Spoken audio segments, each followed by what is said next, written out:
آپ ہمیں صرف اتنا بتائیں، اسلام کی پہلی دعوت کس کے گھر ہوئی تھی؟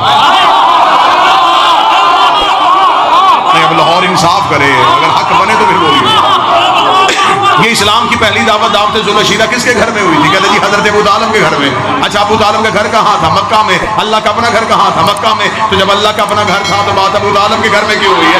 جب اللہ کی اپنی حویلی تھی تو بات ابو طالب کے گھر میں کیوں ہوئی؟ اللہ کو نہیں چاہیے تھا اللہ کہہ دیتا میرا محمد، اس نے میرا کلمہ ہی نہیں پڑھنا، اس کا احسان لینے کی ضرورت کیا ہے؟ اسلام کی دعوت ہے، اللہ کے گھر میں ہونی چاہیے۔ لا الہ کی بات ہے، خدا کے گھر میں ہونی چاہیے۔ محمد رسول اللہ کی بات ہے، خدا کے گھر میں ہونی چاہیے۔ بات لا الہ کی تھی، وہ ابو طالب کے گھر رہی ہے۔ بات محمد رسول اللہ کی تھی، وہ ابو طالب کے گھر رہی ہے۔ جب ہم نے علماء سے پوچھا مجبوری کیا تھی، اس نے کہا مجبوری یہ تھی تب کعبہ میں بت پڑے تھے، کعبہ میں بت پڑے تھے، کعبہ میں بت پڑے، ڈوب کے مر جا۔ رحمان کے گھر بت تھے، عمران کے گھر بت تھے۔